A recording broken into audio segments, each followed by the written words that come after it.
So I just wanted to show you what the internet speeds are using the Nighthawk out here. Middle of nowhere. There we go. Yeah, look at there. Look at that. Oh man, that's rocking.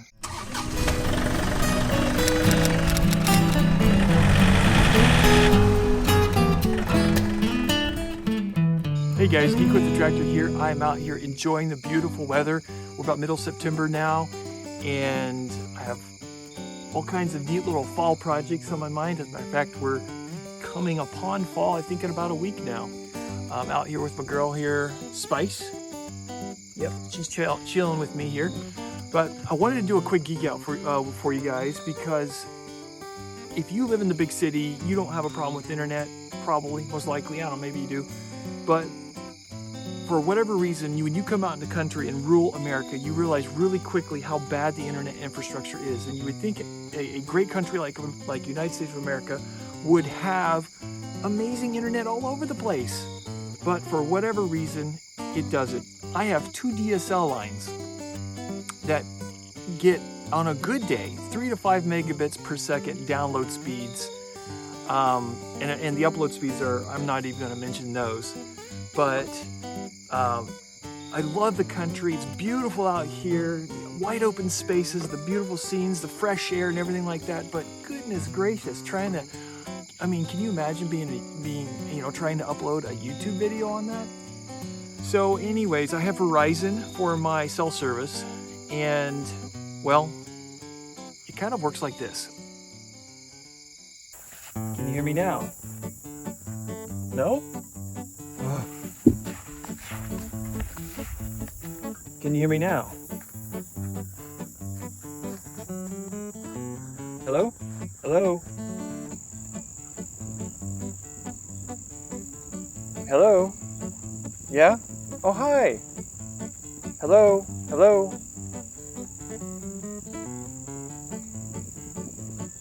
Yeah? Oh, I can hear you now.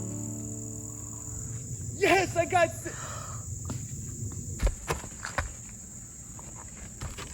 Oops. Well, I had signal for a little bit. So in order to use Verizon out here, I have to use Verizon Wi-Fi, which is a feature that comes with Verizon, which allows you to make phone calls through your internet. Then I'm back to my sketchy DSL again. And now I have 2 DSL lines coming in, 2 different modems, and I try to keep it where families on one line and the businesses on the other. And for the most part that works, but sometimes, you got a kid on Zoom and somebody watching YouTube and the wife needing to do things on the internet, and I'm doing stuff,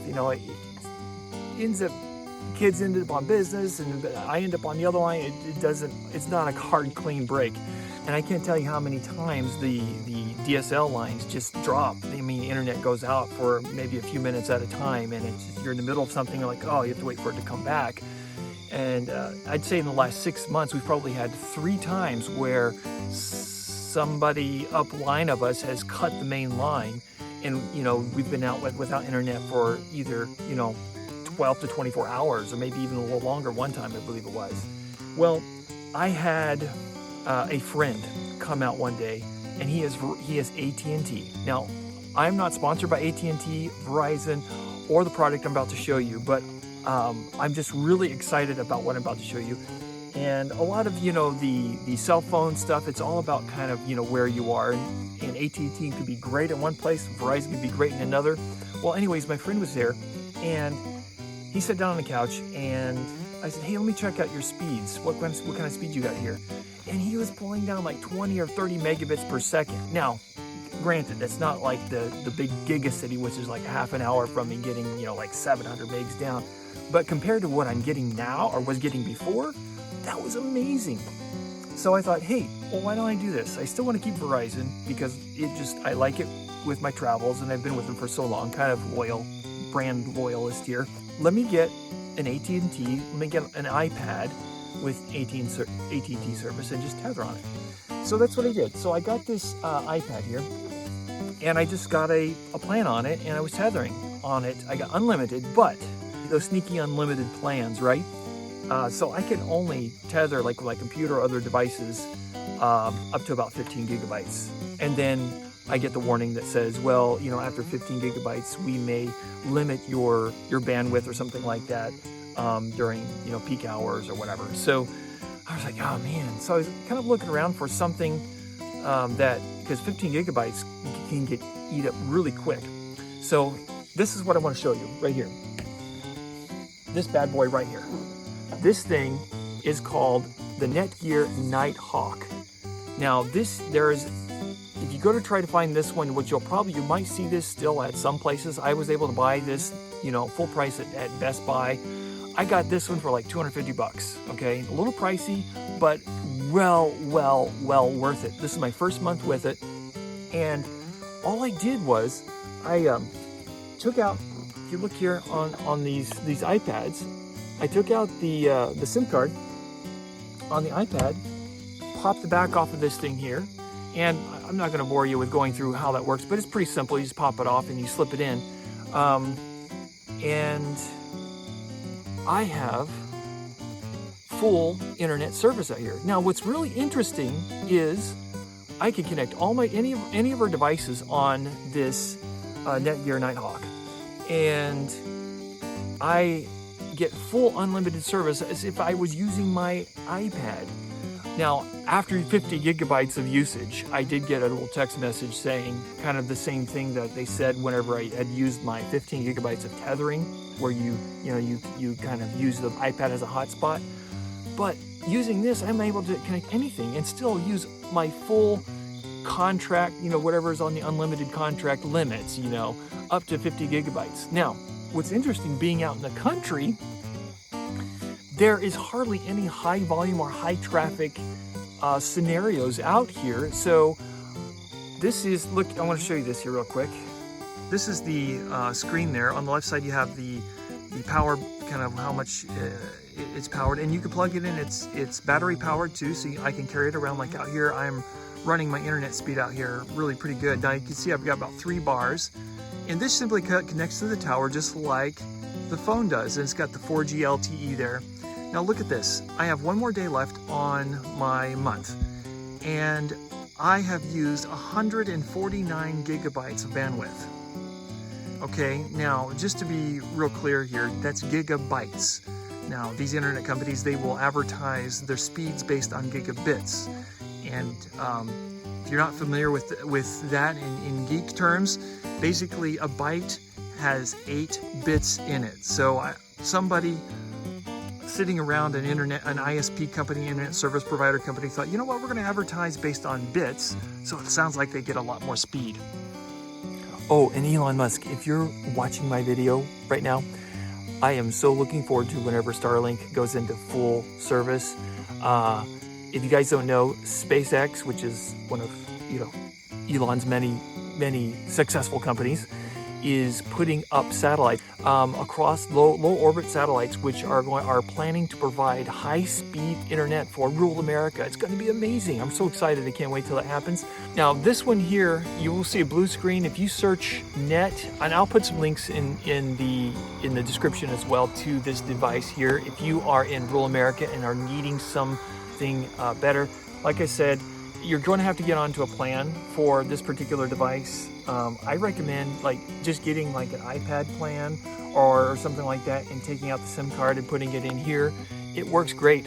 One quick note, the SIM card for the iPad is smaller than the slot for the slot in the back here, but it still works the same. It works just as well. I haven't had a problem with it.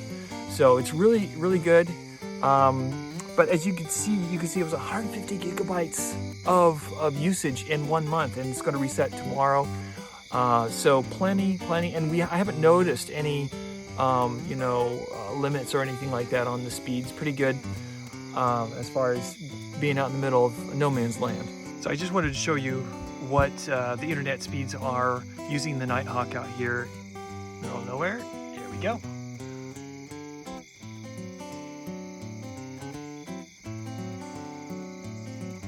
Yeah, look at there. Look at that. Oh man, that's rocking. And I'm out away from the house, just pulling down the LTE speeds. That is sweet. Looks like the upload speed struggling a little bit there. I noticed that a lot of times a position has a lot to do with kind of how well that upload speed works. I could move that box, you know, from here to maybe a couple feet away, and it could shoot up to 8 or 9 megabits per second. So anyways, when you look it up, Netgear Nighthawk M1, this, I must have bought the last version, or last one of the last devices of this particular version, because it's blue.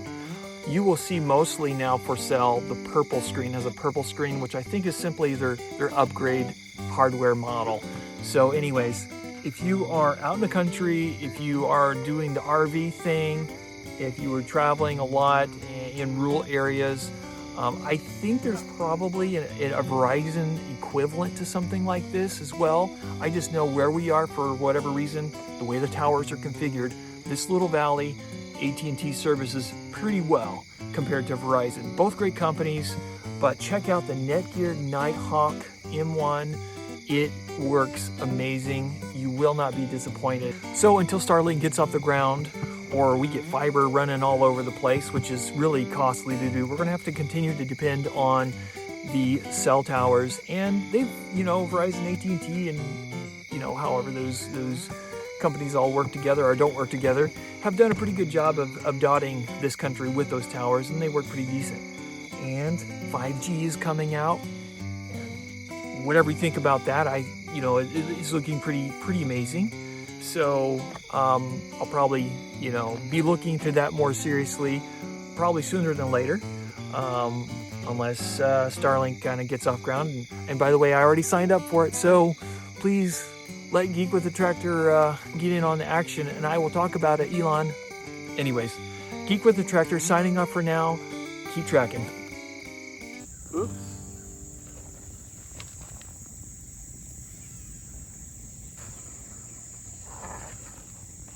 Oops.